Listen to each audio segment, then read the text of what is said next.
Bismillahirrahmanirrahim.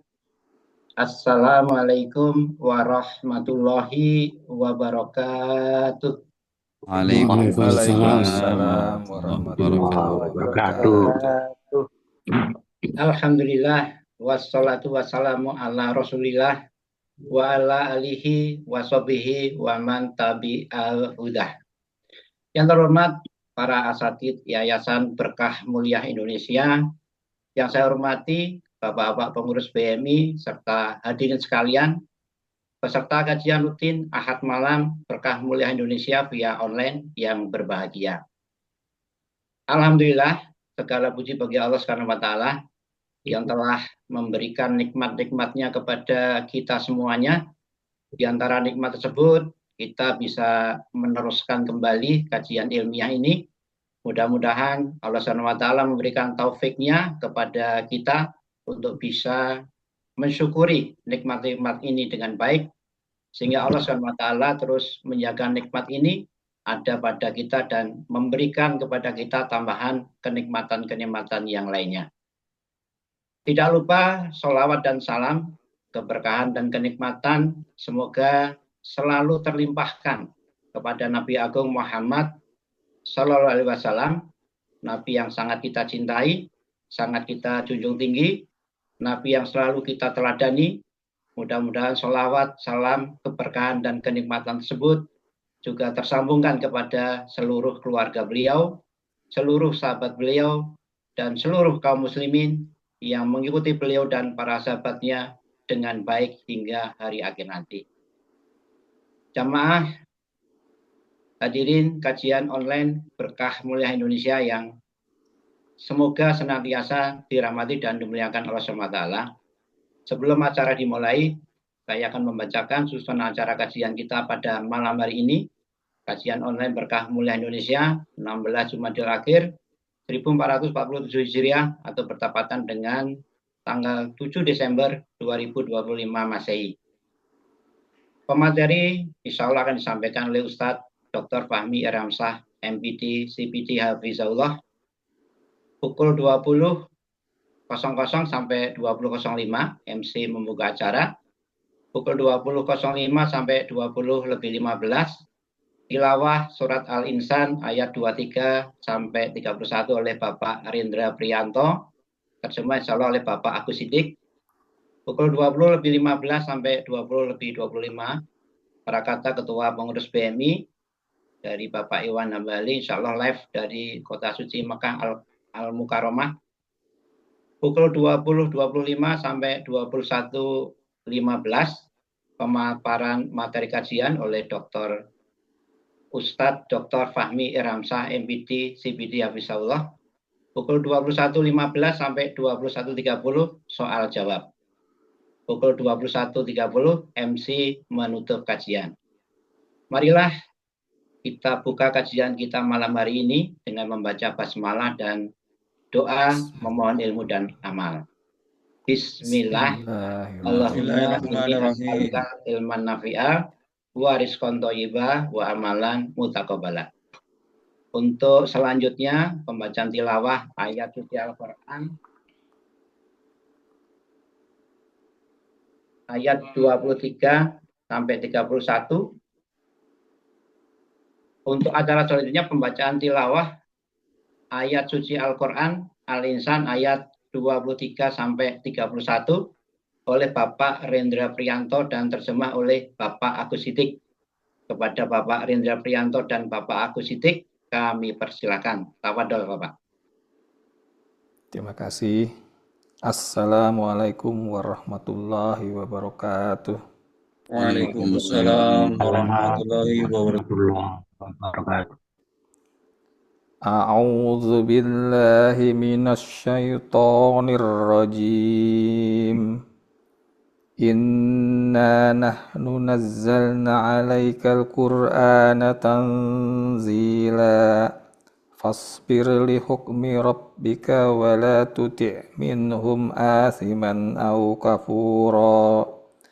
Wadhkur isma rabbika bukratan wa asila.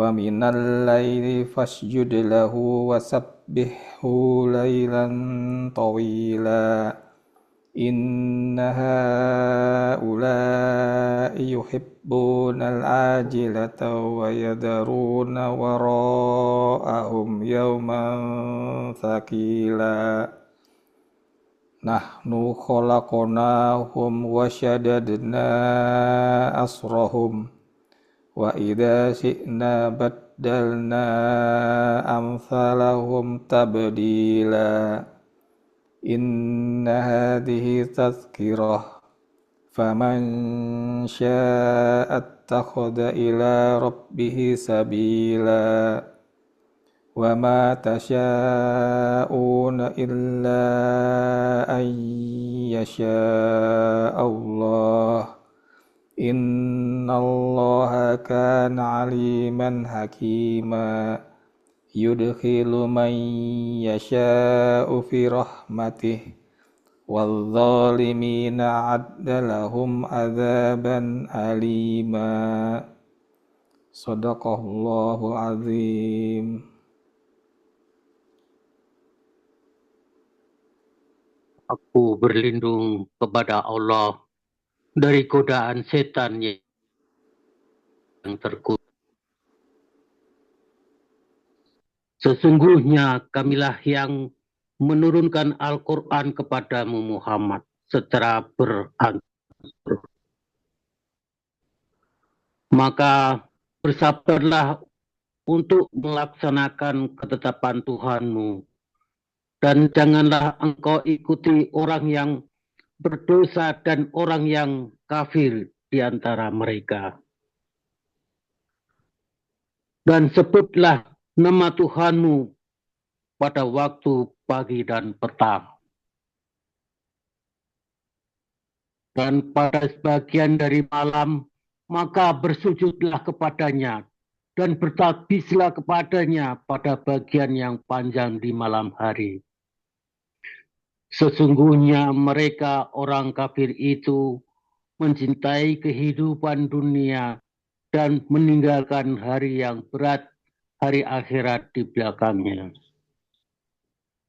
Kami telah menciptakan mereka dan menguatkan persendian tubuh mereka. Tetapi jika kami menghendaki, kami dapat mengganti dengan yang serupa mereka. Sungguh, ayat-ayat ini adalah peringatan. Maka barang siapa menghendaki kebaikan bagi dirinya, tentu dia mengambil jalan menuju kepada Tuhannya. Tetapi kamu tidak mampu menempuh jalan itu, kecuali apabila dikehendaki Allah. Sungguh Allah Maha Mengetahui, Maha Bijaksana. Dia memasukkan siapapun yang dia kehendaki ke dalam rahmat-Nya surga. Adapun bagi orang-orang yang zalim disediakannya azab yang pedih. Maha benar Allah dengan segala firman-Nya. Wassalamualaikum warahmatullahi wabarakatuh. Waalaikumsalam. Waalaikumsalam warahmatullahi wabarakatuh. Jazakumullahu khairan Bapak Rendra Priyanto dan Bapak Agus Siddiq. Semoga kita dimudahkan dalam memahami ayat-ayat suci Al-Quran tersebut, serta dimudahkan dalam mentadaburinya. Jalan-jalan ke kota Madinah, Alhamdulillah. singgah sebentar membeli kurma. Masya Allah. Senang bertemu Pak Iwan Hambali dalam doa yang indah. Semoga umrohnya mabrur, diterima Allah yang Maha Mulia. Amin. Amin ya rabbal Amin ya alamin. rabbal alamin. Acara yang selanjutnya adalah prakata dari Ketua Pengurus BMI kita, live dari Kota Mekah Al-Mukarramah. Kepada Bapak Iwan Hambali, kami persilakan. Tafadhol Pak Iwan. Iya Pak Iwan, boleh dibuka.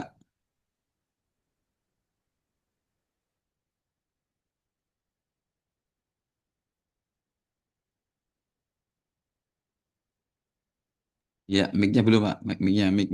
Nah, udah, sip. Lanjut. Mic-nya mati mana mic-nya? Ya, udah. Assalamualaikum warahmatullahi wabarakatuh. Waalaikumsalam Waalaikumsalam warahmatullahi warahmatullahi wabarakatuh. wabarakatuh. Terdengar ya, ada kalimat talbiyah. Labbaik Alhamdulillah, Allahumma terdengar. labbaik. Labbaik la syarika lak labbaik innal hamda wa innal mata dan seterusnya. Saya membaca itu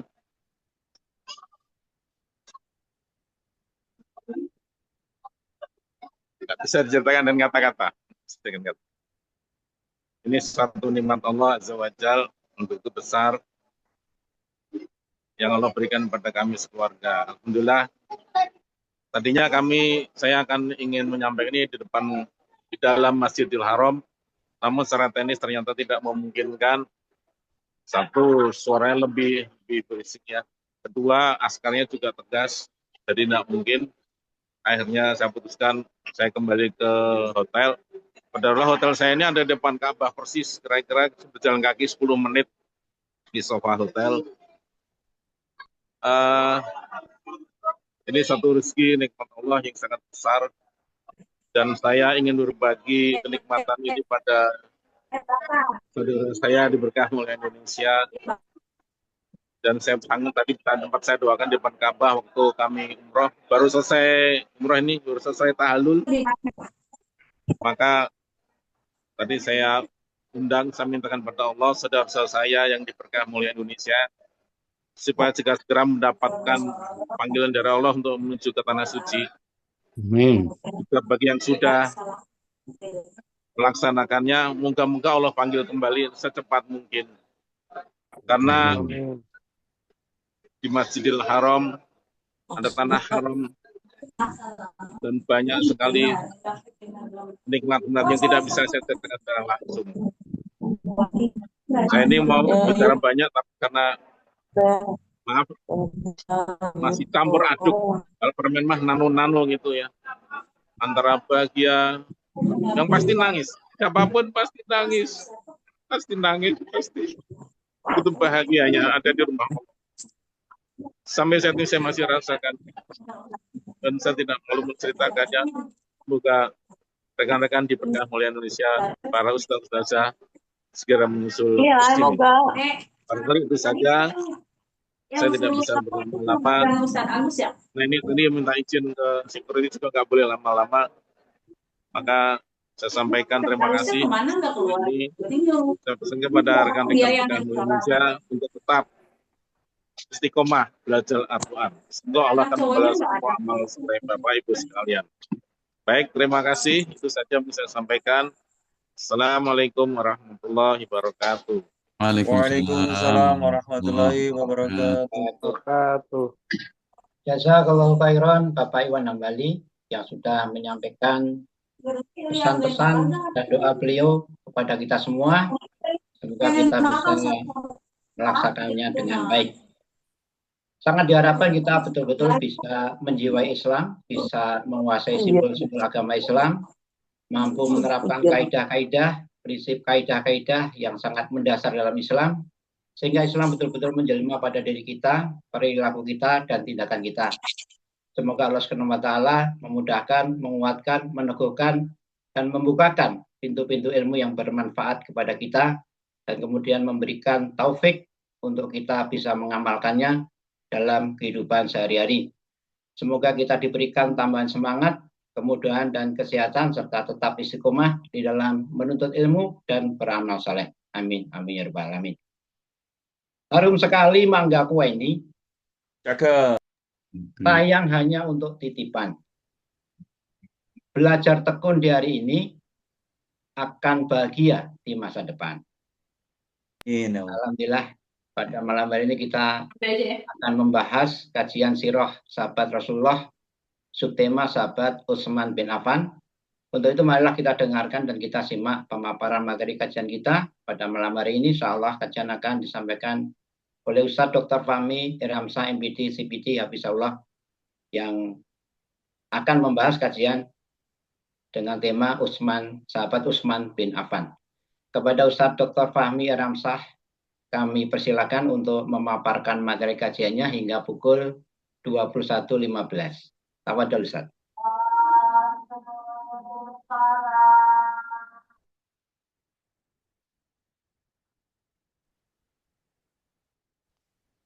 Bismillahirrahmanirrahim. Assalamualaikum warahmatullahi wabarakatuh. Waalaikumsalam warahmatullahi wabarakatuh. Alhamdulillahirabbil alamin. Alladzi allafa baina qulubina fa asbahna bi ni'matihi ikhwana. Asyhadu an la ilaha illallah wahdahu la syarika lah wa asyhadu anna Muhammadan abduhu wa rasuluhu la nabiyya ba'dah. Ikhwati fillah, para jemaah masyarakat muslimin wal muslimat, berkah mulia Indonesia dan kawan-kawan secara umum yang sudah hadir di link Zoom ini. Wabil khusus kita doakan pada Pak Iwan ya, yang saat ini sedang berada di tanah suci di Masjidil Haram. Semoga umroh yang tadi barusan beliau selesaikan menjadi umroh yang mabrur ya, mabrurah berserta keluarganya, dan kita semua yang belum sempat ke sana mudah-mudahan Allah izinkan untuk ke sana ya, berangkat baik haji ataupun umroh, atau kita yang sudah pernah ke sana mudah-mudahan Allah berikan kesempatan ya. Tidak ada orang yang menyesal ya, orang-orang yang hatinya baik ya, dipenuhi dengan mahabbah cinta kepada Allah Subhanahu wa taala, dipenuhi dengan kerinduan ya kepada Nabi Shallallahu alaihi wasallam, pasti ada keinginan besar, ada magnet spiritual untuk bisa hadir ibadah dan ziarah ke makam Nabi Shallallahu alaihi wasallam di Mekah maupun kita datang ke Madinah Al Munawwarah. Semoga dengan tadi disampaikan oleh Pak Iwan ya, saya terkesan sekali. Kita semoga mudah-mudahan ya bisa kembali menginjakkan kaki untuk beribadah di Baitullah. Hadirin masyarakat muslimin dari Allah Subhanahu wa taala, yang kita hormati Ustadz Syam selaku pembina BMI dan para asatidz sekalian yang tidak bisa saya sebutkan satu persatu, serta seluruh member dari BMI dan juga yang lainnya yang turut hadir. Ada beberapa nama dari Cilengsi ini saya lihat. Ada dari grup Sirah Nabawiyah dan ada mahasiswa ya. Ahlan wa sahlan bihudurikum. Hari ini insya Allah kita mengulas tentang satu tema, yakni tentang Utsman bin Affan radhiyallahu taala an. Slide-nya tadi udah muncul loh ya? Muncul ya? Cakep, Ustaz. Cakep, cakep. Nama ini tentu sudah sangat akrab. Jadi saya pikir saya tidak ingin menggarami menggarami air laut atau mengajarkan bebek berenang, tidak mungkin.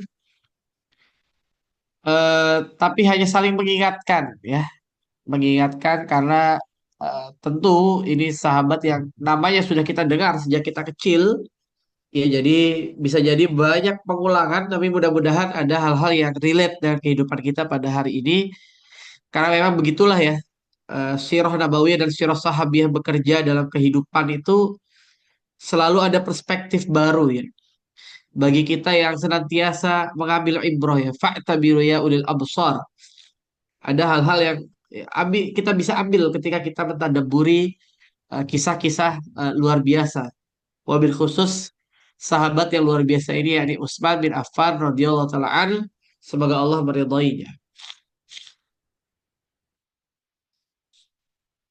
Nah, kita akan mengambil pelajaran berharga dari 4 poin paling nggak yang kita bahas pada hari ini, tentang profil beliau, kemudian kontribusi dalam dakwah yang mudah-mudahan kita bisa ambil, kemudian bagaimana ujian ya yang menimpa beliau, serta menarik pelajaran untuk kehidupan kita di hari ini insya Allah.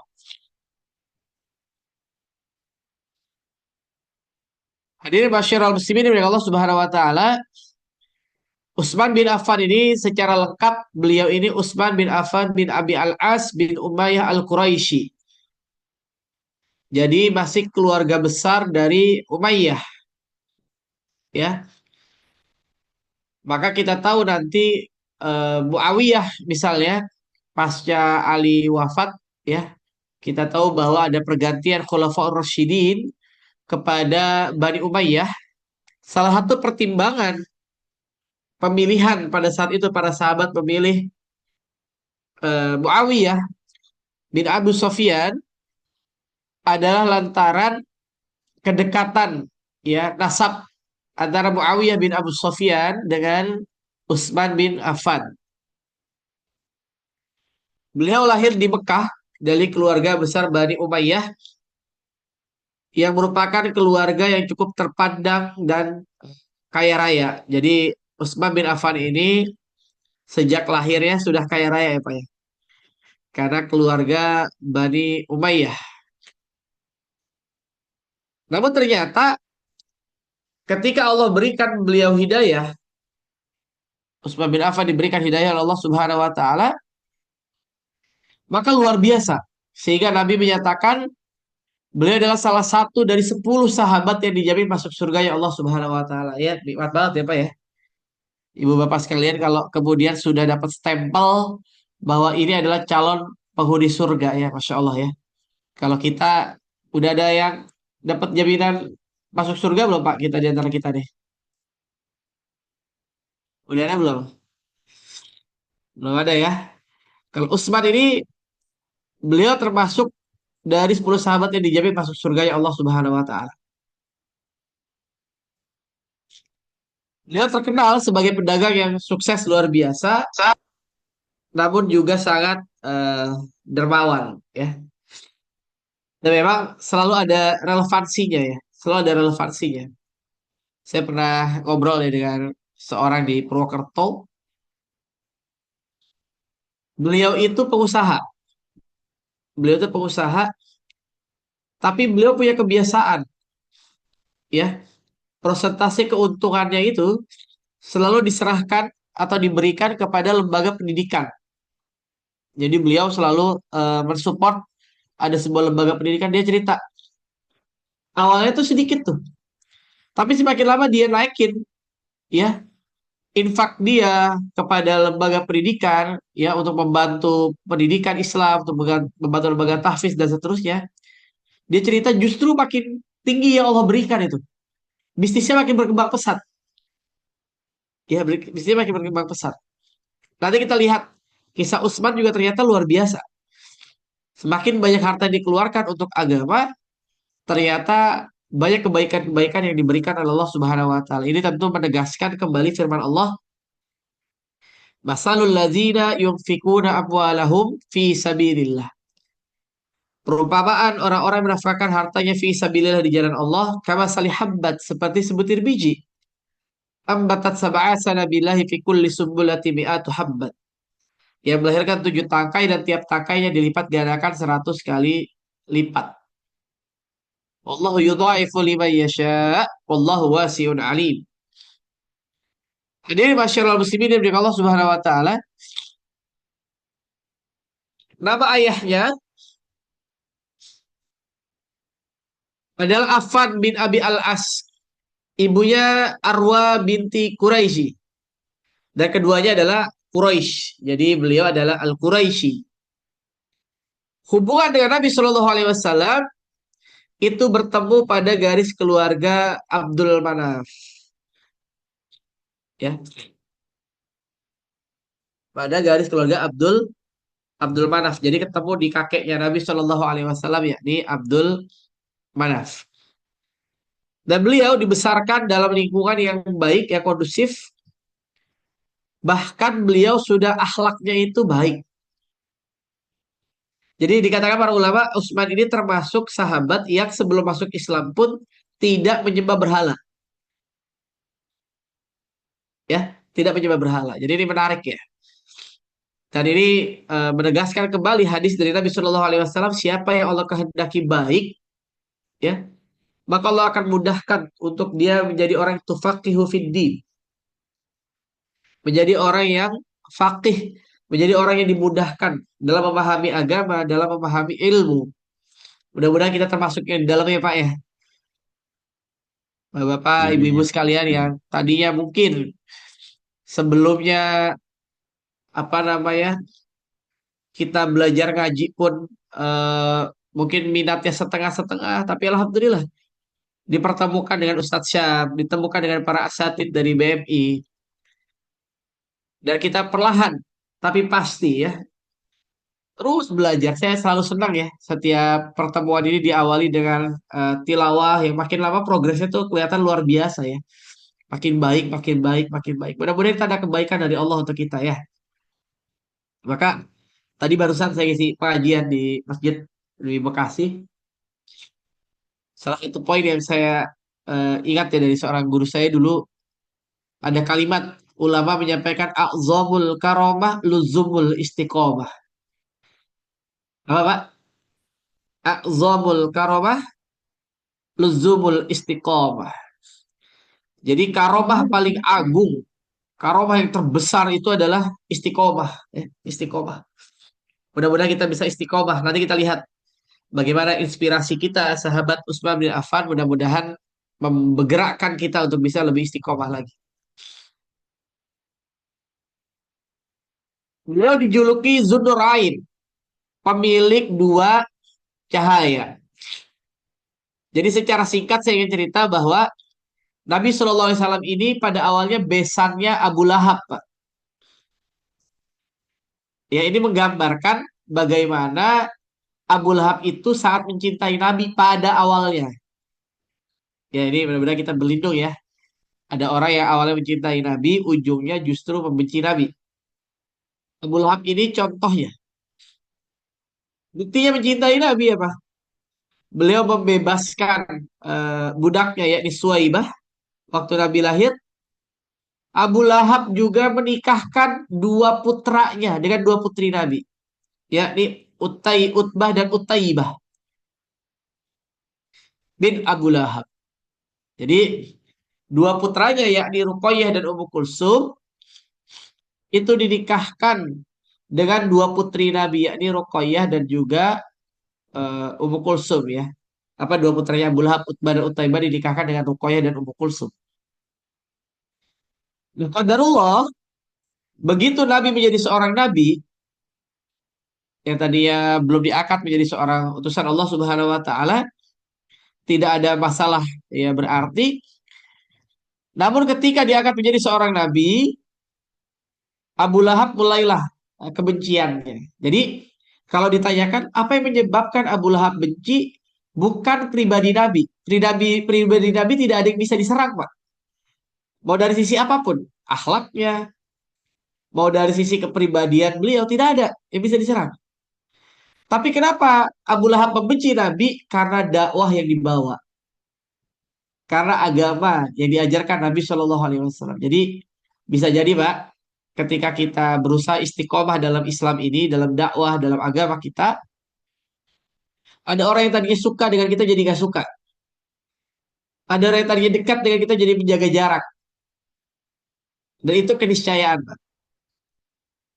Ya, Nabi baik, Nabi soleh. Musuhnya banyak atau dikit, Pak? Wah, oke. Musuhnya akeh kata Ustaz saya itu banyak, Pak. Maka ketika ada orang tidak suka dengan kita lantaran kita berislam dengan baik, berislam dengan kafah, berislam dengan menyeluruh menjalankan perintah Allah dan Rasulnya, ada orang yang tidak suka sama kita, gak usah diambil pusing, Pak. Jangan baper. Ya, tadi saya habis naik gunung, Pak. Dari Gunung Salak, ngobrol lah dengan salah satu orang. Dia cerita sama bosnya itu ditanya, ya, karena dia masih sering ikut pengajian gitu ya.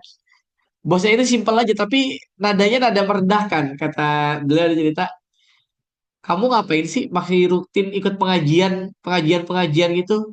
Kan udah lulus TPA gitu, Pak.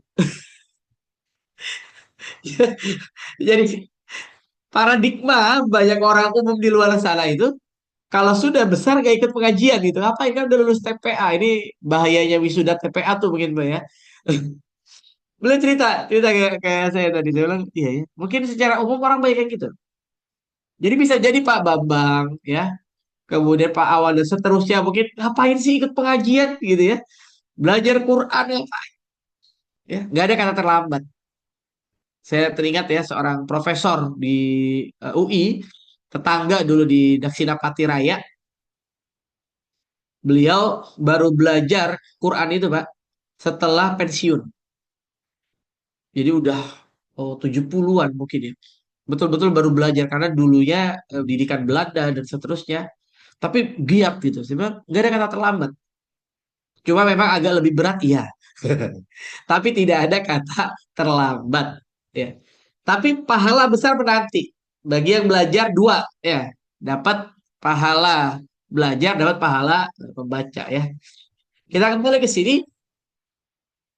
Maka begitu Islam didakwahkan Nabi Shallallahu Alaihi Wasallam, Utbah dan Utaibah diperintahkan untuk menceraikan putri-putri Nabi. Ini pelajaran pertama, Pak. Bahwa bisa jadi perceraian itu jalan terbaik. Maka tidak boleh kita kemudian gebiah uyah ya. Pokoknya kalau orang bercerai berarti buruk gitu. Kita nggak pernah tahu apa yang terjadi di rumah tangga seseorang, ya. Bagi Ruqayyah dan Ummu Kulsum justru itu yang terbaik. Saya membayangkan ya, bagaimana perasaan Ruqayyah diceraikan oleh suaminya.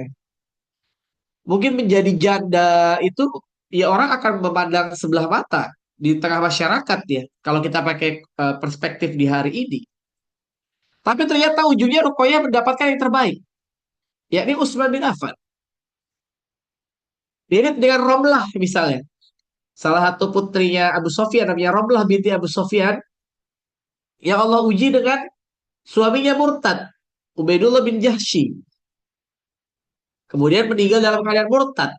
Tapi ternyata Romlah justru mendapatkan suami pengganti yang luar biasa. Siapa pengganti suaminya Romlah, Pak? Ada ingat? Rasulullah sallallahu alaihi Rasulullah Shallallahu Alaihi Wasallam.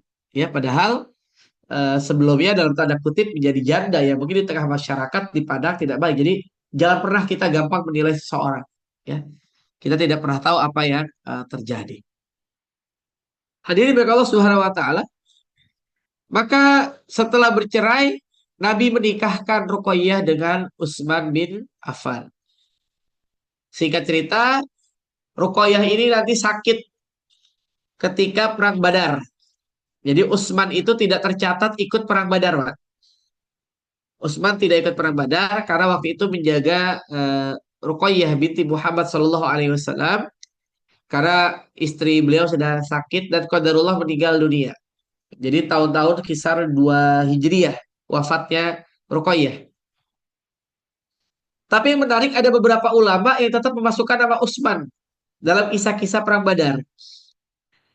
Ternyata latar belakang atau alasan diletakkan nama Utsman dalam kisah perang Badar lantaran walaupun Utsman tidak ikut perang Badar, hartanya ikut. Nah, ini benefit orang kaya tuh gitu ya, Pak ya. Kita mungkin berada di sini.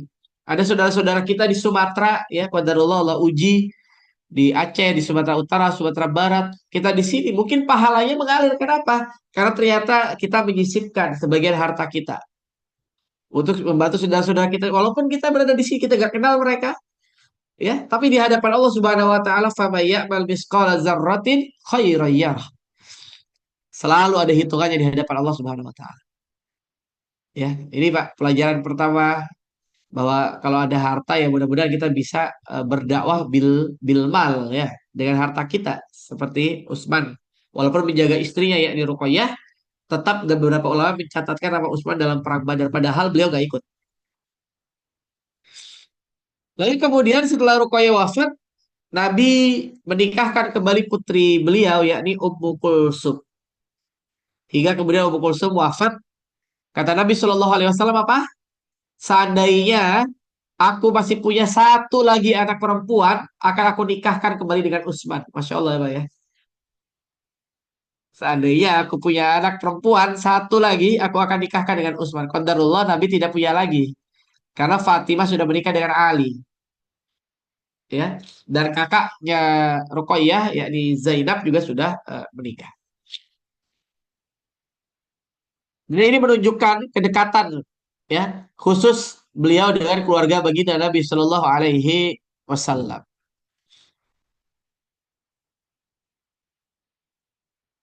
Nah, hadirin masyarakat muslimin, Utsman bin Affan ini masuk Islam lewat jalurnya Abu Bakar. Jadi kalau nggak salah saya pernah cerita ya, ketika kisah tentang Abu Bakar. Abu Bakar ini di rumahnya radhiyallahu taala an, punya satu balai-balai pertemuan gitu, Pak. Punya balai pertemuan yang di situ sering nongkrong gitu ya. Sahabat-sahabatnya yang gemar berdagang. Jadi kalau sekarang mungkin Abu Bakar itu kalau kondisi hari ini seperti coach bisnis gitu loh, Pak. Beliau punya coaching, kelas coaching gitu, kaitannya dengan bisnis. Dan Utsman itu termasuk orang yang sering. Utsman, Tolha bin Ubaidillah, Abdurrahman bin Auf. Ya, orang yang sering berinteraksi dengan Abu Bakar dalam perkara bisnis ataupun mengupgrade scale up gitu ya. Scale up bisnisnya. Ngobrolnya itu dengan Abu Bakar As-Siddiq radhiyallahu anhu. Maka begitu Abu Bakar masuk Islam, Abu Bakar mendakwahkan mad'unya ini ya. Murid mentoring bisnisnya Abu Bakar. Salah satunya Utsman bin Affan. Sehingga para ulama menjelaskan salah satu media dakwah terbaik, madah dakwah yang terbaik itu adalah yang kita kuasai, Pak. Jadi misalnya Pak Bambang, bidangnya apa Pak Bambang? Bidang pekerjaannya Pak Bambang apa? Jualan rumah, Pak Ustadz. Oh, properti misalnya. Maka bisa berdakwah melalui itu misalnya. Jadi standar penjualan rumah ya Pak Bambang itu propertinya menggunakan standar-standar syar'i misalnya. Entah dari sisi transaksinya kah, modelnya kah, atau ada lembaga tahfiz, ya, ada masjidnya, dan seterusnya misalnya. Bahkan saya pernah cerita kalau misalnya, seorang pemain bola yang namanya Salah, dia tidak berdakwah dengan lisannya, tapi dia menjadi pribadi muslim yang baik. Begitu diteliti oleh Stanford University, kehadiran Salah itu menurunkan Islamophobia yang cukup besar di Eropa. Oh, bayangkan ya, satu orang Salah, dia tidak banyak bicara, dia tidak mengisi pengajian tablik dari masjid ke masjid, pesantren, kampus dan seterusnya, tapi menjadi seorang muslim yang taat saja punya pengaruh besar. Ya, punya pengaruh besar. Itu yang sekarang pemain yang lagi di Saudi itu Messi ya. Messi ya kalau nggak salah ya. Eh Messi atau Ronaldo saya lupa tuh. Yang di Saudi itu. Saya lihat videonya ya. Dia Ronaldo. Ronaldo ya. Dia Ronaldo. ngucapin salam doang, Pak. Dia ketemu teman-temannya sekitar ngucapin salam, Assalamualaikum. Itu komennya Pak jutaan, Pak. Mendoakan dia masuk Islam, Pak. Luar biasa pengaruhnya ya. Luar biasa pengaruh para pesohor itu. Yang punya pengaruh. Artinya, hadirin Allah Subhanahu wa Ta'ala, kebaikan itu bisa disalurkan lewat sarana apapun, termasuk dengan yang kita kuasai. Kemarin ramai ya. Siapa YouTuber Ferry Irawan kalau salah namanya. Yang open donasi. Dia pengen targetnya 500 juta ya untuk membantu saudara kita di Sumatera. Ternyata terkumpul berapa, Pak? Ada tahu nggak? 10 miliar. 10 M. 10 miliar. Bagaimana pengaruhnya luar biasa. Kita ibaratnya saya lah pribadi. Belum pernah Pak itu mengumpulkan misalnya fundraising ya untuk waktu di Palu misalnya, waktu kejadian di Palu saya coba ngumpulin uang. Itu paling terkumpul 100 juta juga nggak sampai tuh Pak. Itu luar biasa gencarnya gitu. Untuk ngebantu saudara kita waktu di Sulawesi, dan alhamdulillah saya datang ke sana waktu itu. Tapi seorang Ferry ya luar biasa. Ini ada kekuatan dahsyat ya hari ini. Salah satunya adalah media ya. Salah satu ada media. Tapi saya ingin sampaikan bahwa dakwah paling efektif ya dengan yang kita kuasai. Saya selalu bilang, saya ada kelas ya. Ada kelas majelis taklim yang isinya itu ada beberapa orang ahli-ahli kesehatan, ada dokter ya, ada perawat. Saya bilang hafalkan kalau bisa ayat-ayat terkait dengan kesehatan. Hafalkan ayat-ayat. Jadi ketika mendakwahi pasien gitu ya, menasihati pasien, sisipkan ayat. Jangan baca terjemahannya, tapi ayatnya disisipkan. Kenapa? Efeknya berbeda. Ya, ketika dokter itu bilang, aduh jangan banyak makan, Pak ya. Ingat, wakulu washrobu wala tusrifu misalnya gitu. Dia mengutip ayat, padahal ayat itu doang yang dihafal, itu gak menjadi masalah. Tapi nanti pesannya yang sampai kepada pasien sebagai mad'unya itu akan berbeda. Dokter ini hafalannya banyak ya, padahal itu doang misalnya, nggak jadi masalah. Jadi kalau sudah level kita, baiknya kita hafalkan ayat-ayat yang berkenaan dengan profesi kita, Pak. Ya, jadi Pak Bapak coba ayat-ayat tentang properti itu Pak, dieksplor, Pak. Jadi inspirasi misalnya. Ya, jadi inspirasi sehingga apa itu yang jadi acuan kita karena itulah bidang kita keseharian kita. Ya yang di dunia pendidikan mungkin ayat-ayat terkait dengan pendidikan, terkait dengan tarbiyah dan seterusnya. Sebagaimana Abu Bakar As-Siddiq dakwah awalnya melalui orang-orang yang dekat dari jejaring bisnisnya, ya. Dan ternyata alhamdulillah Utsman bin Affan masuk Islam dan beliau orang yang secara ekonomi kuat, secara kesukuan kuat, ya. Namun di saat bersamaan beliau dikenal dengan orang yang sangat lemah lembut dan pemalu. Dikisahkan dalam salah satu riwayat, Nabi saat itu sedang tidur di pahanya Abu Bakar As-Siddiq. Ya, ini menggambarkan betapa akrabnya Nabi dengan Abu Bakar. Saya dekat dengan Ustadz Syam. Sedekat saya dengan Ustadz Syam, belum pernah saya tidur di pahanya Ustadz Syam tuh. Nabi Shallallahu Alaihi Wasallam, Bahaya, bahaya tuh. ya, tidur di paha Abu Bakar. Kemudian begitu Umar bin Khattab datang radhiyallahu taala an, Nabi ngobrol dengan Umar dalam keadaan sambil tiduran aja karena saking akrabnya mereka itu. Ya Abu Bakar, Nabi SAW dengan Umar bin Khattab. Dan Umar tuh tidak malu orangnya, tipikalnya tidak malu. Maka beliau ngobrol saja biasa. Begitu Utsman datang, Pak, Nabi langsung duduk. Nabi langsung duduk. Maka melihat ini, saya lupa sahabat yang bertanya, entah Abu Bakar atau yang lainnya ya. Begitu Utsman keluar setelah keperluannya, beliau nanya, ya Rasulullah, kenapa engkau berbeda sikapnya kepada Umar dan kepada Utsman? Lagi ada Umar engkau nyantai gitu ya. Nerima Umar dengan masih tiduran, sedangkan begitu Utsman datang engkau berbeda sikapnya. Karena kata Nabi SAW, Utsman sangat pemalu. Kalau saya masih tiduran misalnya, maka Utsman pasti tidak akan masuk, tidak akan bercerita kepentingannya. Ini pentingnya memahami ya orang lain ya. Pentingnya kita belajar juga psikologis ya. Penting juga kita belajar untuk memahami latar belakang orang, ya, cara berpikir orang berbeda-beda.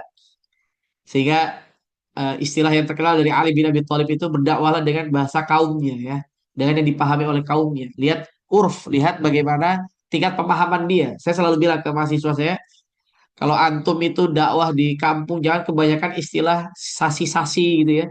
Globalisasi, westernisasi, pusing mereka. Ya, lihat tingkat pendidikannya, lihat bagaimana culture-nya dan seterusnya. Inilah yang diajarkan bagi Nabi Shallallahu Alaihi Wasallam ketika apa namanya memperlakukan Umar dan juga Utsman bin Affan radhiyallahu taala. Nah, beliau termasuk yang hijrahnya 2 kali. Jadi beliau tercatat hijrah ke Habasyah dengan Ruqayyah, dengan putri Nabi Shallallahu Alaihi Wasallam. Ini pelajaran berharga ya, baik dari Utsman maupun Ruqayyah. Ini pelajaran penting tentang apa, Pak? Keprihatinan dalam pendidikan. Catat tuh, Pak. Sekaya apapun kita, anak-anak itu tetap harus dididik kesederhanaan. Anak-anak perlu dididik prihatin. Ya, jadi sesekali ajak naik pesawat, sesekali ajak naik angkot, Pak. Eh, saya di perumahan saya itu pernah bikin event gitu ya. Istri itu ngajak anak-anak temannya anak saya itu naik angkot. Jadi perjalanan safar ke Jakarta gitu dari Cilengsi. Saya jaga anak-anak yang lain. Istri saya cerita, ditanyalah satu-satu tuh anak-anak gitu. Ternyata sebagian besarnya pertama kali naik angkot gitu. Padahal waktu itu kondisinya anak-anak udah mau SMP ya. Karena kebanyakan kemana-mana diantar supir. Belum pernah ternyata mereka naik angkot. Padahal angkot itu ya membuat kita sadar bahwa orang itu banyak ragamnya, macamnya.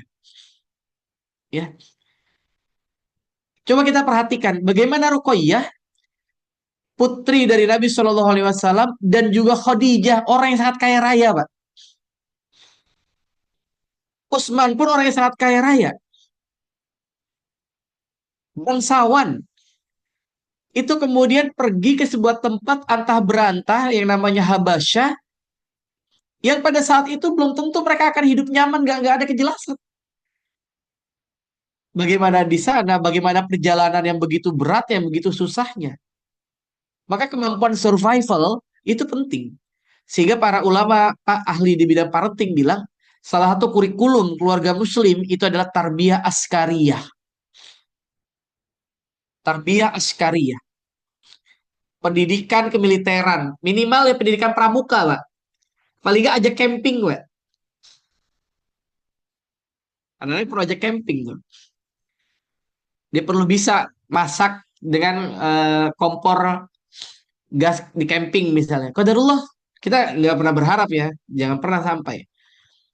Tapi ketika qadarullah terjadi musibah yang di luar prediksi kita, ya, banjir atau segala macam, paling tidak dia punya bekal untuk survive. Dan ternyata saya baca banyak buku-buku pendidikan, orang-orang kaya luar biasa pun mendidik anaknya kayak gitu. Ya saya baca tuh Bob Sadino juga mendidik anaknya luar biasa. Walaupun konglomerat tapi didik dengan kesederhanaan. Kemudian Utsman bin Affan juga turut ke Madinah, ya. Dan beliau juga yang cukup punya andil besar mengajarkan orang-orang Ansor untuk berdagang. Karena apa? Secara basicnya orang-orang Mekah itu banyak yang pedagang, orang-orang Ansor itu mayoritas adalah petani. Makanya setelah bangun masjid, yang Nabi bangun di Madinah adalah pasar. Adalah pasar. Dan salah satu mentornya waktu itu adalah Utsman bin Affan.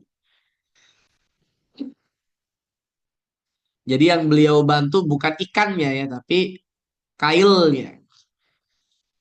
Ada beberapa juga yang ikannya langsung beliau memberikan harta yang luar biasa.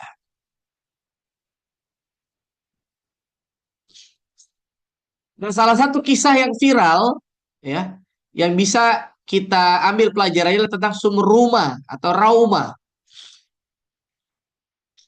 Di saat itu musim paceklik. Jadi saya ingin cerita dua hal ya tentang Utsman yang luar biasa, Pak. Sebelum masuk ke sumur Ruma, saya mau cerita tentang perang Tabuk dulu ya. Kalau Bapak baca perang Tabuk itu luar biasa. Utsman itu memberikan harta yang jauh lebih besar daripada Abu Bakar sebetulnya, Pak. Nanti Bapak bisa buka di kitabnya Al Mubarak Furi. Nanti bandingkan deh. Harta yang diberikan Utsman dengan harta yang diberikan Abu Bakar. Tapi kenapa kisah Abu Bakar yang luar biasa diceritakan dalam perang Tabuk? Kenapa? Karena dikeluarkan Abu Bakar 100% hartanya. Utsman yang dikeluarkan lebih besar dari Abu Bakar tapi tidak sampai 100% hartanya. Artinya kaya raya banget Utsman. Makanya kata para ulama, kalau mau infak yang banyak itu justru ketika belum kaya. Supaya pas kaya pun jadi kebiasaan. Kenapa? Jadi maksud saya jangan, saya mau berinfak dan nunggu kaya gitu. Jangan. Karena kata para ulama gini, kalau kita hari ini misalnya punya uang 10.000, 10.000 doang tuh Pak. Kita infakkan 5.000 kan itu 50% ya tuh Pak. Sudah 50% dari 100% harta kita pada hari itu 10.000. Tapi kalau di tabungan kita 1 miliar Pak, apa mungkin kita infakkan 500 juta ya? Akan lebih berat itu Pak. Jadi yang dilihat oleh Allah Subhanahu wa taala itu bukan tentang jumlah saja, tapi kesungguhan, prosentasenya, pengaruhnya besar tuh. Sebagaimana Abu Bakar dalam perang Tabuk, beliau luar biasa karena menginfakkan seluruh hartanya. Walaupun secara jumlah di bawahnya Utsman bin Affan, tapi Abu Bakar menjadi luar biasa dalam konteks perang Tabuk karena seluruh hartanya. Sehingga kata Umar bin Khattab, saya tidak bisa mengalahkan Abu Bakar dari banyak hal. Ya, artinya apa? Bapak Ibu sekalian, tidak boleh kita mengomentari ya pemberian orang lain untuk agama misalnya di tempat kita mungkin ada orang kurban ya, kurbannya kambingnya kecil, selama dia memenuhi syarat untuk kurban, tahan lisan kita, jangan apa ini kambing kok kecil amat gitu ya. Kita nggak pernah tahu perjuangan dia memberikan itu. Jangan-jangan itu seluruh tabungannya dikeluarkan untuk memberikan kambing ke masjid terdekat. Kita mungkin ngasih sapi, tapi sapi itu gak ada apa-apa ya dibandingkan dengan aset kita misalnya. Bisa jadi di hadapan Allah yang kambing kecil itu lebih bernilai di hadapan Allah Subhanahu wa taala. Kenapa? Karena luar biasa ikhtiarnya, effortnya luar biasa dalam memberikan itu. Hadirin Allah Subhanahu wa taala itu ya.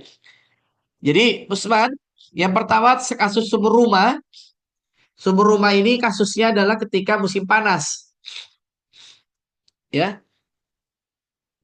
ketika musim panas, kekurangan air di Madinah Al-Munawwarah, maka Nabi bilang, siapa yang membeli sumur rumah, maka aku doakan, kata Nabi SAW, akan bersama denganku di Telaga Kausar. Ya, maka Utsman langsung bilang, ya Rasulullah saya beli. Ya Rasulullah menyambut tentunya. Utsman mendatangi rumah orang Yahudi. Kata rumah apa? Kalau kamu mau beli, belinya setengah. Paham nggak Pak? Belinya setengah maksudnya gimana? Kepemilikannya itu setengah, kata si rumah kepada Utsman. Jadi hari ini milik rumah, besok milik Utsman. Besoknya lagi milik rumah. Besoknya lagi milik Utsman. Dan seterusnya. Kata Utsman, oke, boleh. Maka Utsman tidak kalah cerdas. Begitu dibeli oleh Utsman bin Affan radhiyallahu taala an, maka pas harinya Utsman bilang apa? Wahai kaum muslimin, ambil air untuk jatah 2 hari. Ya. Maka pas besoknya jatah harinya rumah, kaum muslimin tidak lagi mengambil air itu. Kenapa, Pak? Masih ada stok. Masih ada stok. Maka rumah yang tadinya mau minterin Utsman, kemudian nggak jadi tuh. Akhirnya dijual seluruhnya kepada Utsman. Nah, sumur rumah itu menjadi wakaf Utsman dan kemudian hartanya dari wakaf itu dikembangkan dan sumur itu kemudian menjadi ladang pohon kurma dan sekarang dijadikan hotel di wilayah itu. Sehingga ada yang menyatakan bahwa salah satu rekening yang orang yang paling tua di muka bumi itu rekening atas nama Utsman bin Affan. Jadi hari ini masih ada, Pak. Rekening atas nama Utsman bin Affan dari mana? Dari wakafnya Utsman. Ya, ini benar-benar jadi inspirasi buat kita ya. Sebelum kita wafat nanti kira-kira apa yang bisa kita wakafkan kepada umat ini, ya. Hadirin dari Allah Subhanahu wa taala. Kemudian untuk perluasan Masjid Nabawi, perang Tabuk tadi sudah kita ceritakan. Dan Utsman itu bisa jadi pelopor konsep wakaf ya. Yang mau pelopori banyak wakaf sehingga nanti di masanya Ali bin Abi Thalib Baitul Mal itu cukup banyak harta wakaf dari Utsman bin Affan radhiyallahu taala anhu.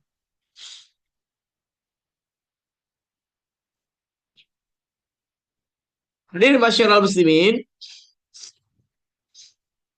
Utsman diangkat setelah musyawarah syura yang dibentuk oleh Umar bin Khattab. Jadi beda cara pemilihannya. Ketika mengangkat Abu Bakar, ya, maka sahabat-sahabat memang berkompromi untuk kemudian menaikkan Abu Bakar As-Siddiq radhiyallahu anhu. Sedangkan saat Umar, Abu Bakar itu kemana-mana menyatakan bahwa saya ingin nanti pengganti saya adalah Umar gitulah, di endorse oleh Abu Bakar As-Siddiq radhiyallahu anhu.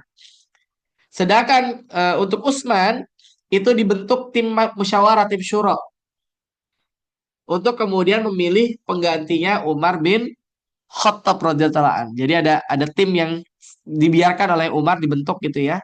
Mereka untuk membahas tentang siapa pemimpinnya. Maka begitu Umar wafat karena dibunuh oleh Abu Lu'lu'ah, terpilihlah Utsman bin Affan. Dan pada saat beliau berada atau memegang kekhalifahan, salah satu kontribusi besar yang luar biasa terhadap kita yang dampaknya ke kita hari ini adalah Rasam Utsmani ya. Prosesnya sudah terjadi pada masa Abu Bakar, nanti kemudian di masa Utsman bin Affan itu dibakukan jadi satu font yang kita kenal dengan istilah Rasam. Utsmani. Ini salah satu apa namanya eh, karya Utsman bin Affan dalam khat ya, dalam penulisan Al-Qur'an, ya akhirnya rosamnya kita bisa rasakan pada hari ini ya. Salah satunya apa cirinya? Selalu habis di pojok ya, dan tanda-tanda lainnya yang tidak ada di luar Rosam Utsmani. Dan beliau menjabat sekitar 12 tahun. Ini apa ya? Latar belakangnya apa? Karena ada perbedaan bacaan Quran di wilayah-wilayah baru.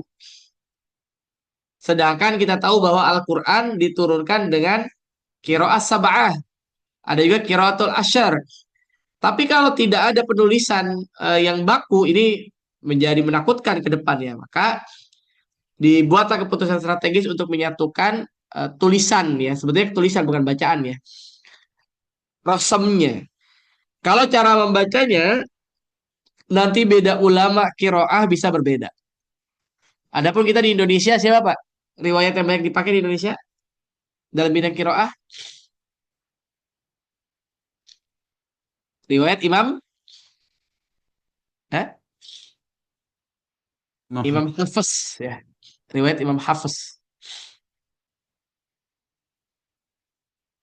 Maka ini salah satu kontribusi besarnya hingga hari ini. Kemudian beliau juga membuat embrio armada laut. Walaupun nanti eksekusinya di masa Muawiyah. Jadi kita punya angkatan laut itu di masa Muawiyah bin Abu Sufyan. Tapi embrio angkatan laut itu sudah dimulai pada masanya Utsman saat ingin menghadapi Bizantium. Kemudian memperkuat struktur administrasi dan keuangan. Nah, salah satu fitnah pada Utsman dianggap beliau banyak menaruh kerabatnya. Padahal Utsman sendiri menyatakan bukan karena faktor kekerabatannya tapi kemampuannya. Tapi salah satu fitnah yang hari ini ditayangkan oleh orang-orang yang tidak suka dengan Ahlus Sunnah wal Jamaah dengan Utsman bin Affan, salah satu fitnahnya itu Pak. Dianggap apa istilahnya kolusi dan nepotisme ya. Utsman itu. Padahal Utsman jauh dari itu. Ya. Faktor kekerabatannya bukan menjadi faktor utama, tapi adalah kompetensi dan kemampuannya. Memang pada saat itu hal yang belum pernah terjadi karena Umar sendiri bilang selama aku menjadi khalifah maka anak-anakku tidak boleh jadi pejabat gitu. Tapi Utsman memang mengambil angle yang berbeda. Beliau banyak apa namanya mengirim keluarga dan kerabatnya yang dinilai mampu untuk menjadi petugas ya atau menjadi pegawai di pemerintahannya Utsman bin Affan.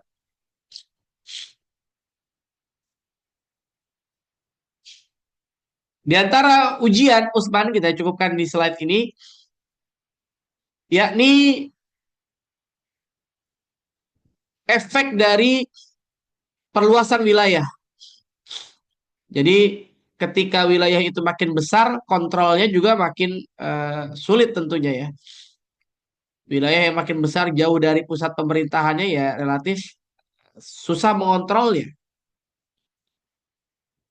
Dan ini terjadi di masa Utsman bin Affan sehingga ada beberapa wilayah yang merasa tidak puas dan mulai banyak fitnah-fitnah kepada kepemimpinan Utsman bin Affan. Termasuk kelompok-kelompok pemberontak. Maka hasilnya apa? Ada para pemberontak yang kemudian mengepung rumahnya Utsman bin Affan radhiyallahu an dan mereka merangsak masuk ke rumahnya Utsman bin Affan sehingga terjadi pengepungan di rumah beliau dan Utsman bin Affan wafat ketika sedang membaca Al-Quran ya, Masya Allah ya, wafatnya ketika sedang membaca Al-Quran. Utsman bin Affan wafat di rumahnya sendiri saat baca Al-Quran. Beliau wafat dalam keadaan berpuasa. Dan beliau tetap melarang perlawanan bersenjata besar-besaran. Artinya Utsman itu mencegah perpecahan di kalangan kaum muslimin. Kemudian pemakamannya dilakukan secara sederhana dan umat ya kita semua Ahlus Sunnah wal Jamaah memandang beliau sebagai orang yang syahid tentunya dan khalifah yang terzalimi. Allah alam bisawab, itu mungkin karena waktunya sampai 21.00, sekarang lewat satu, mudah-mudahan kita bisa diskusi dan kita bisa ambil pelajaran berharga. Tentu sangat sedikit sekali ya dari begitu luasnya eh, ilmu terkait dengan sirah sahabiah Utsman bin Affan radhiyallahu taala an. Yang kita bahas ini 1 jam mungkin tidak ada 0, sekian persennya ya dari kisah Utsman bin Affan yang begitu luar biasa. Allah a'lam bishawab, saya kembalikan pada Pak Bapak Budianto. Wallahu muwaffiq ila aqwamit thoriq. Wassalamualaikum warahmatullahi wabarakatuh. Waalaikumsalam warahmatullahi wabarakatuh. Materi bisa sampai jam 21.15, Ustaz. Oh, siap, siap, siap. Ya. Bangga. Ustaz mau menambahkan materinya? Sambil diskusi aja boleh, nggak apa-apa. Gitu. Baik, Ustaz. Jazakallahu khairan Ustaz atas ilmu yang telah Ustaz sampaikan. Untuk acara selanjutnya yaitu soal jawab. Para peserta kajian dipersilakan untuk mengajukan pertanyaan baik via pesan singkat maupun langsung disampaikan kepada Ustaz. Tafadhol.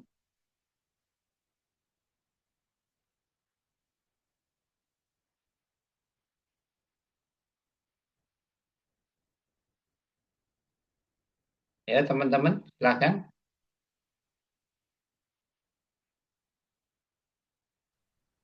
Pak Hari, boleh.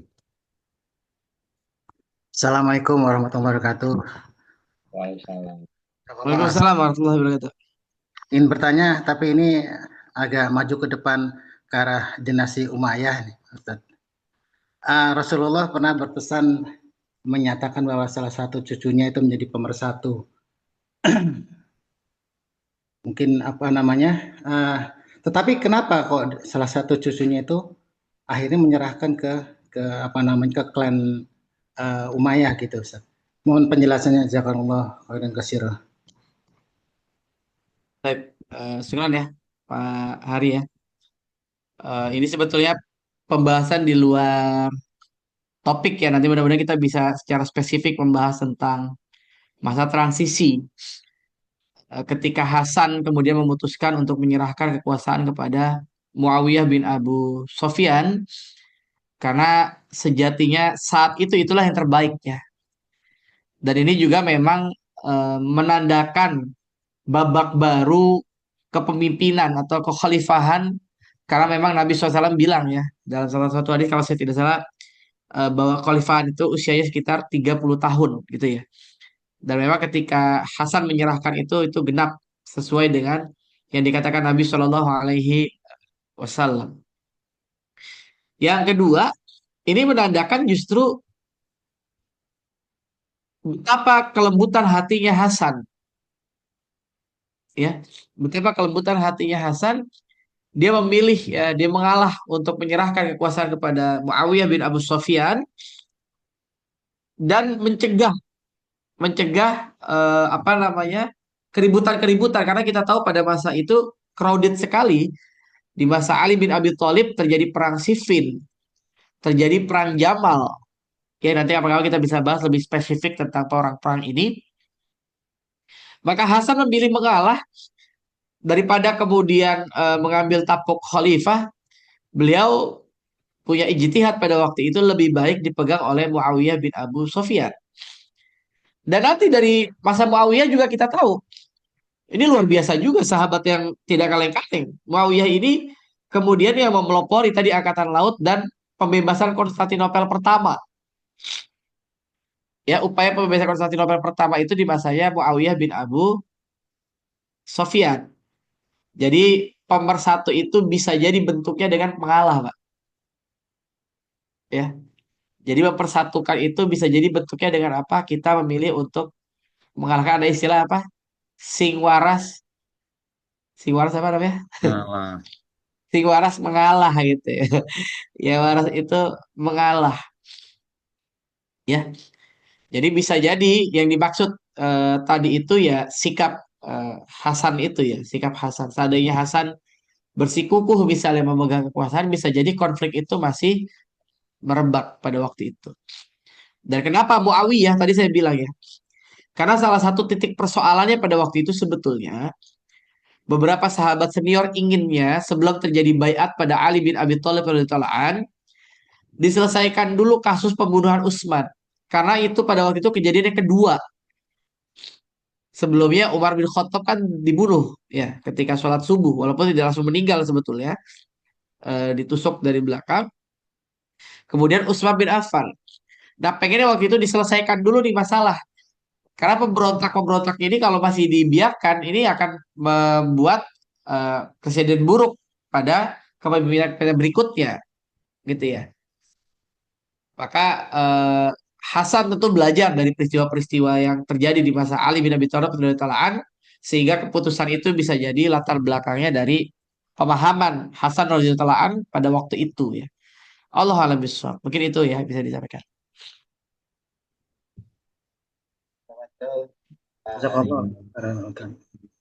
Cukup ini jelas Pak Ari? Cukup Pak. Ya. Assalamualaikum. Ya. Terima kasih juga. Teman-teman lainnya, monggo silakan. Waktu masih banyak.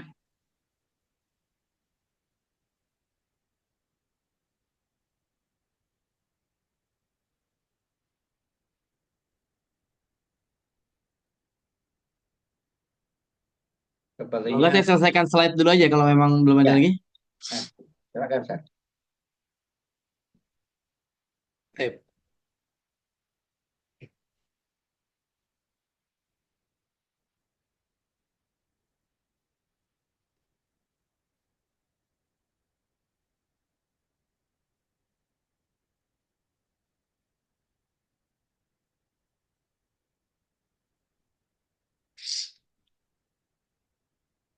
Nah, ada beberapa hal yang kita pelajari.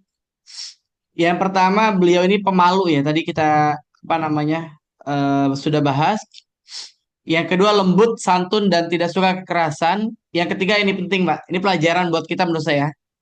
Sederhana dalam kehidupan pribadi meski sangat kaya. Walaupun memang beberapa riwayat menyatakan Utsman itu pada waktu itu ya, pakaiannya itu dari Syam, minyak wanginya itu dari Yaman atau kebalik gitu. Artinya Utsman itu secara pakaian perlente. Tapi kenapa disebut sederhana? Konteksnya sederhana maksudnya begini. Utsman kalau mau lebih dari itu tuh bisa. Bisa dipahami Pak ya? Jadi untuk konteksnya beliau ya itu tidak ada apa-apanya. Sehingga apa? Kita pun harus bijak. Ya, saya termasuk yang pada awalnya tuh memandang yang namanya zuhud tuh pakaian itu harus sederhana. Tapi begitu saya tinggal di Inggris memang paradigma saya itu berubah ya. Karena ternyata kebutuhan orang memang beda-beda. Ada orang yang memang butuh, dia punya kendaraan bagus, dia punya jam tangan mahal untuk apa? Untuk bisnis, dalam rangka bisnis ya. Karena dia mau ketemu calon kliennya, dia harus menunjukkan bahwa dia itu layak di situ. Tapi kan masalahnya bukan tentang apa yang dia pakai. Kontribusi dia kepada agama bagaimana kan gitu. Yang kedua, kalau itu ternyata kemampuan di situ menjadi masalah. Problem kita hari ini apa? Problem umat hari ini, kenapa pinjol begitu luar biasa, judi online begitu luar biasa? Karena gaya hidupnya terlalu tinggi. Gaya hidupnya terlalu tinggi, padahal makomnya belum di situ gitu. Ya, jadi ibaratnya level dia itu masih pakai Avanza gitu ya. Tapi dia maksain pakai Lamborghini misalnya. Ya, core juga akhirnya. Bensinnya nggak nutup, pajaknya mahal, dan seterusnya. Dari Utsman kita belajar bahwa beliau pribadi yang ya tetap mengutamakan hartanya untuk agamanya. Bahkan dalam sebuah riwayat dikatakan suatu satu Utsman begitu takut ya karena merenung bahwa orang itu ketika dia kaya raya hisapnya itu lama. Karena berkaitan dengan harta itu akan dihisap, yang kita miliki itu akan dihisap. Dari mana didapatkan, untuk apa digunakan, kan begitu? Dari mana didapatkan, untuk apa digunakan. Maka di antara riwayat yang luar biasa tentang kisah ini adalah ketika itu Utsman kemudian berinisiatif membantu masyarakat yang gagal panen kurma. Ya. Jadi Usman berpikir mungkin kalau kita bahasa kita hari ini gitu ya, apa yang bisa saya bantu? Dia ternyata waktu itu masyarakat banyak yang gagal panen kurma. Maka Usman berpikir itulah kesempatannya untuk mengeluarkan hartanya membantu orang, ya. Maka Usman membeli harga kurma-kurma yang rusak, kurma-kurma busuk itu dengan harga kurma yang baik. Ya kalau sekarang mungkin harga kurma biasa dibayar pakai harga kurma ajwa misalnya gitu ya. Dengan harga yang kurmanya kurma yang bagus, ya. Maka Usman menjadi senang di situ. Usman menjadi senang. Ya ini luar biasa ya, orang kalau sudah sampai pada level di situ, the power of giving, ketika banyak memberikan, justru kesenangannya di situ. Kenikmatan ketika bisa bantu orang, ketika bisa apa namanya, berinfak dan seterusnya.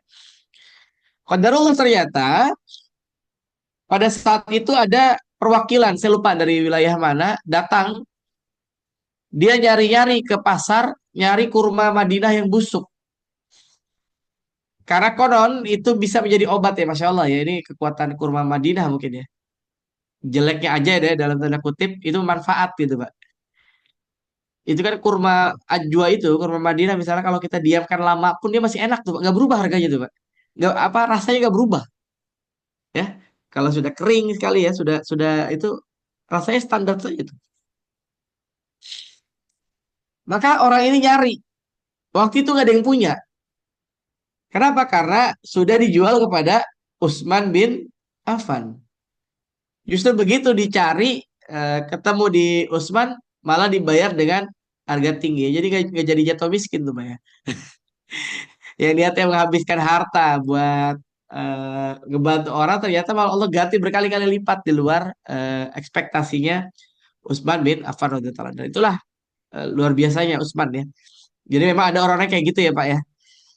Ada orang yang memang darahnya darah orang kaya gitu. Darahnya darah yang memang ya nggak bisa miskin.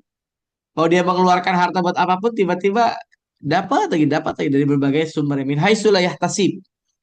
Ada orang-orang yang memang Allah sangat mudahkan hartanya. Sebaliknya juga banyak.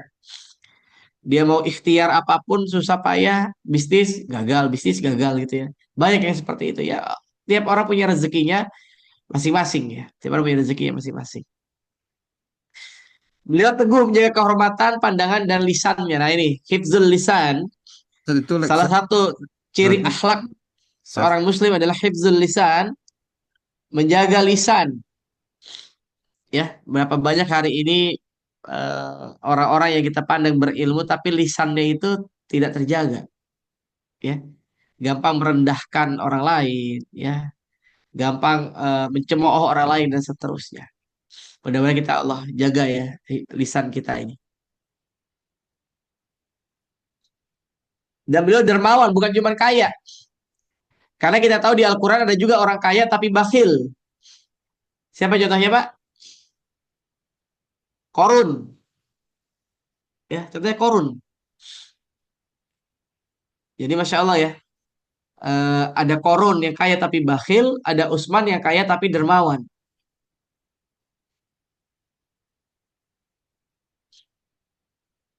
Dan beliau tidak menjadikan kekayaannya sebagai eh, penghalang kesederhanaan. Tadi saya bilang sampaikan di awal ya. Kesederhanaan bagian dari pendidikan. Keegoisan seorang orang tua adalah ketika dia berkata, "Nak, pokoknya kamu belajar aja, nggak usah pikirin yang lain-lain. Cukup ayah yang dulu merasakan kesulitan-kesulitan. Jadi anak nggak ada challenge-nya dia, nggak ada tantangannya. Ini juga masalah, Pak. Karena penelitian dari Pak Adiano Rusfi misalnya, psikolog Muslim, beliau cerita, ketika anak-anak tidak eh, ada beban dalam kehidupannya, tidak terbiasa disimulasikan punya beban, maka itu menimbulkan efek apa? Menimbulkan efek dia balik tapi belum akil, Pak. Otaknya tidak terpakai. Kenapa? Dia selalu ada eh, di dalam keranjang ideal. Padahal kehidupan ini terkadang tidak seideal yang kita bayangkan. Ada hal-hal yang mungkin kita perlu dapatkan dengan effort luar biasa. Ya, maka kesederhanaan itu bagian dari pendidikan. Survival itu bagian dari tarbawiyah kita. Dan ini inspirasi buat kita ya. rezeki yang Allah berikan kepada kita adalah amanah yang perlu kita berikan manfaat sebanyak-banyaknya. Sebagaimana hadis dari Nabi Shallallahu Alaihi Wasallam, khairun nas anfa'ahum linnas. Sahabat-sahabat yang miskin tuh ada yang protes kepada Nabi, Pak. Apa protes mereka? Ya Rasulullah, kalau Utsman, ya, Tolha bin Ubaidillah, Abdurrahman bin Auf, mereka kaya raya bisa berinfak dengan hartanya. Gimana dengan kami ya Rasulullah? Ya nggak punya harta. Maka kata Nabi tetap banyak bisa dilakukan sodakoh dengan tenaga, dengan pikiran, ya, dan seterusnya dan seterusnya. Artinya peluang kebaikan itu sangat banyak dan terbuka lebar. Mudah-mudahan kita termasuk orang yang bisa memanfaatkan itu.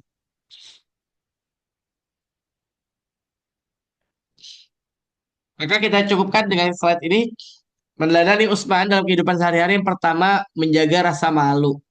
Apa itu? Ya A Slide, itu slide-nya nggak kelihatan. Slide-nya yang ditampilin. gimana? Slide-nya yang ini, yang fokusnya, yang punya. Ini masih umum ini. Belum di slide ininya apa namanya? Slide show-nya belum nampak ini. Coba dengan dari awal. Tep.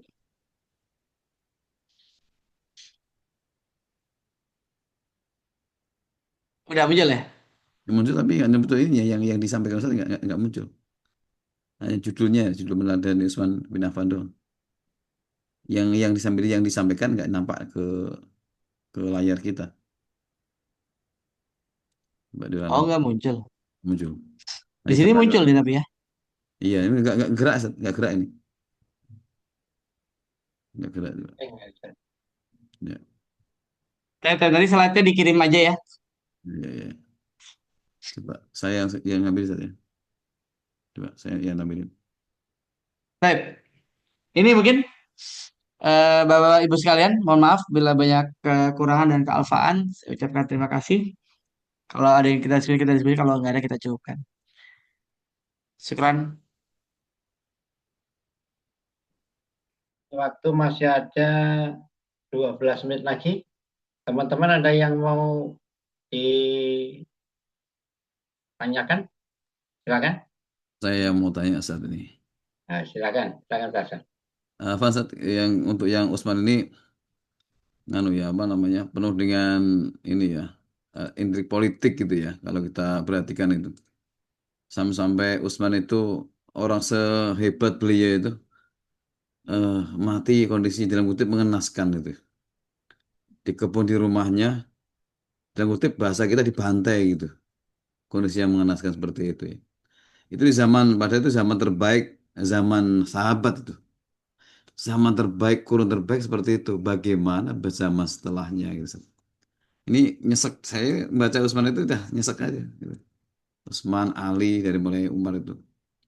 Ini gimana nih kita mesti kapi, bagaimana kalau zaman terbaik seperti itu, bagaimana untuk menyatukan umat gitu. Allah alam Islam. Bagaimana sikap kita? Iya, terima kasih ya. Ini tentu menjadi pelajaran berharga ya. Makanya salah satu buku yang saya rekomendasikan itu judulnya Tarikh Khulafa. Judulnya Tarikh Khulafa karangan Al-Imam As-Suyuti. Ya, rahimahullah taala, judulnya Tarikh Khulafa, itu Bapak-bapak bisa baca ya. Cukup berimbang tulisan Imam As-Suyuti dalam kisah tentang Utsman ini. Yang kedua, perlu berhati-hati juga, Pak. Perlu berhati-hati karena narasi-narasi dari Syiah dan seterusnya, orang-orang yang tidak suka dengan Ahlus Sunnah, itu juga mulai dalam tanda kutip distorsi, itu mulai dari situ banyak tuh. Dari kisah tentang Utsman. Yang ketiga, ini menggambarkan ya bahwa fitnah itu tersebar kepada kaum muslimin bahkan sejak di zaman para sahabat. Apalagi di zaman kita hari ini. Apalagi di zaman kita hari ini. Betapa besar ya syubhat itu dan fitnah yang luar biasa banyak disampaikan, dinarasikan, diciptakan ya. Maka kalau bisa kita berpegang teguh pada firman Allah Subhanahu wa taala, wa'tasimu bihablillahi jami'a wa la tafarraqu. Hendaklah kita berpegang teguh pada tali Allah Subhanahu wa taala dan jangan bercerai-berai, ya. Sehingga kita perlu memahami konsep ukhuwah misalnya, konsep bagaimana menjaga persaudaraan, ya. Konsep menjaga ukhuwah Islamiyah, ukhuwah atau persaudaraan sesama manusia dan seterusnya. Dan yang terakhir memang ini juga menandakan pentingnya umat Islam juga memahami politik. Walaupun kita bukan politisi gitu, Pak. Tapi paling nggak dalam tanda kutip nggak polos-polos amat gitu, Pak. Ya. Kenapa? Karena memang kebijakan-kebijakan politisi itu berpengaruh pada masyarakat, ya. Berpengaruh kepada masyarakat. Kita belajar dari kasus Sumatera itu ya, bahwa ketika kebijakan itu tidak pro terhadap alam misalnya, ketika dibiarkan misalnya orang-orang yang eh, walaupun sekarang sedang diselidiki ya, tapi orang-orang yang kemudian dianggap menebang hutan berlebihan dan seterusnya, dampaknya ya keburukan buat masyarakat. Saya lagi senang baca ini, baca Fiqhu Al-Bi'ah tentang bagaimana fikih lingkungan, bagaimana Islam terhadap lingkungan. Jadi saya mengamati kayaknya kita nih kurang ngaji itu, Pak. Saya membandingkan dengan Eropa misalnya, bagaimana tiap daerah itu, tiap RT, tiap RW lah di kita gitu ya, itu mesti ada taman. Mau di perumahan ataupun di kampung gitu, Pak. Itu mesti ada taman, Pak. Sekarang yang punya taman itu cuma orang perumahan aja, Pak. Karena di perkampungan nggak ada taman tuh. Sehingga apa? Di beberapa tempat lahan hijaunya sudah tidak ada, daya serap itu sudah nggak bisa, itu maka menyebabkan bencana alam berikutnya. Ujungnya kita harus pasrah pada takdir. Menurut saya enggak. Itu hal yang bisa diubah. Mindset. Nah, orang Islam tuh kayaknya perlu belajar lagi tuh kita tentang fikih lingkungan. Ya. Artinya tadi kaitannya dengan apa? Dengan kebijakan juga kan. Sehingga sebaiknya memang kita perlu berpikir bagaimana agar negara kita itu ya merit system gitu ya. Orang-orang yang muncul, orang yang punya kompetensi dan itu kelihatannya menurut pandangan saya belum belum terjadi dalam beberapa aspek. Dari Utsman kita belajar bahwa orang-orang itu ketika punya hal yang buruk, pandangan yang buruk, mereka itu bisa melakukan berbagai hal, bahkan melanggar syariat. Ya, kita bisa bayangkan sekelas sahabat yang luar biasa Utsman tadi bahasa Ustaz Syam dibantai gitu ya, dibunuh. Ini menandakan apa? Ini menandakan bahwa yang hak itu akan selalu berhadapan dengan yang batil, Pak. Sampai kapanpun, ya. Jadi ketika kita berislam dengan baik, ada orang yang gak suka sama kita itu keniscayaan, biasa aja, ya, biasa saja. Dan mudah-mudahan Allah berikan kebaikan tentu untuk kita semua. Kalau Utsman radhiyallahu taalaan dia dijamin masuk surga, Pak. Walaupun meninggalnya tadi terbunuh itu ya. Kita yang nggak tahu nanti ujungnya kita bagaimana. Maka mudah-mudahan kita doa kita bisa istiqomah ya. Dan mudah-mudahan hadirnya kita di BMI ini di hari Ahad malam jadwal rutin kita mudah-mudahan bagian dari ikhtiar untuk bisa istiqomah ini. Allah alam bisawab. Mungkin itu beberapa catatan yang luar biasa dari Ustaz Syam. Sekarang. Baik, Ustaz. Eh, kalau saat itu saja kan beliau dikepung. Nah, kemudian sahabat-sahabat lain itu sikapnya bagaimana saja? Seperti sahabat Ali, Tolha, Zubair gitu. Sebetulnya waktu itu mereka ingin mencegah itu, Pak. Tapi memang Utsman, yang ditakutkan Utsman bin Affan pada waktu itu adalah nanti terjadi pertumpahan darah dan peperangan antar kaum muslimin. Gitu ya. Sehingga Utsman memilih untuk membiarkan pada saat itu, ya, membiarkan. Tapi tentu bukan kepasrahan semata-mata pasrah, enggak. Karena ada aspek yang lebih besar yang Utsman lihat daripada terjadi peperangan gitu ya. daripada terjadi peperangan, mungkin ya Allah alam, kita nggak tahu apa yang ada di pikiran beliau pada waktu itu. Mungkin beliau menganggap nggak akan sampai pada pembunuhan, mungkin ya. Tapi ternyata memang orang ketika sudah apa namanya emosinya sudah naik, itu segala hal bisa dilakukan. Segala bisa dilakukan. Jadi bisa jadi Allah alam, kita nggak tahu ya, bisa jadi Utsman pun mungkin menganggap ini nggak akan nyampe sampai pada pembunuhan, mungkin ya. Orangnya baik, Artinya mungkin nggak uh, uh, seperti itu gitu ya. iya nggak akan sampai begitulah gitu ya. Bagaimanapun juga di zaman itu orang soleh masih begitu luar Iya. biasa banyak gitu ya. Tapi ternyata ini pelajaran ya, bahwa orang ketika sudah emosi kadang-kadang mikirnya belakangan, bertindak dulu ya. Bertindak dulu kemudian mikirnya belakangan ya. Makanya para ulama mengajarkan kepada kita untuk berusaha jangan sampai terbawa marah. Sehingga pakar-pakar kesehatan yang saya punya kawan-kawan yang ahli tibun nabawi itu, orang-orang yang apa namanya emosinya tinggi perlu sering rutin berbekam katanya Pak, kata beliau. Jadi kalau kita emosinya tinggi Pak, sering-sering bekam katanya Pak. Sering-sering bekam. Sehingga apa namanya darah panasnya itu bisa dikeluarkan melalui bekam ya Allah alam. Jadi mungkin begitu ya. Jadi Usman tidak menyangka sampai pada in case ujungnya adalah terbunuhnya beliau sendiri. Allah alam bissawab. Tapi pencegahan itu memang iya. Di dalam beberapa buku-buku sirah itu saya baca Utsman memang melarang.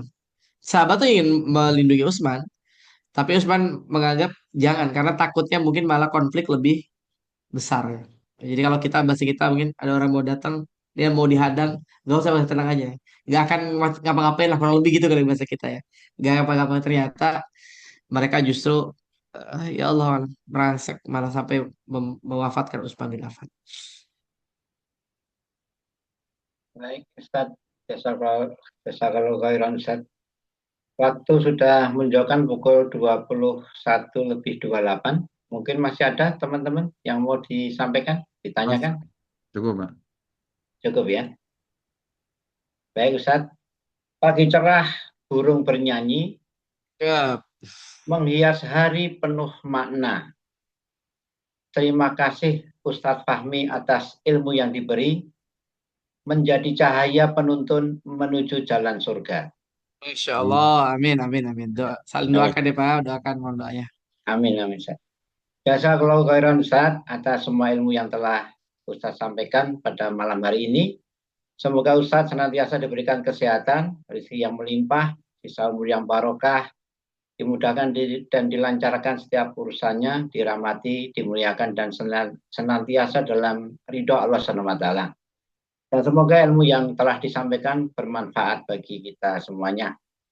Akhirnya kita sudah sampai di penghujung acara kajian online kita pada malam hari ini. Acara kajian online Berkah Mulia Indonesia pada malam hari ini, marilah kita tutup dengan bacaan hamdalah serta doa kafaratul masjid. Alhamdulillah.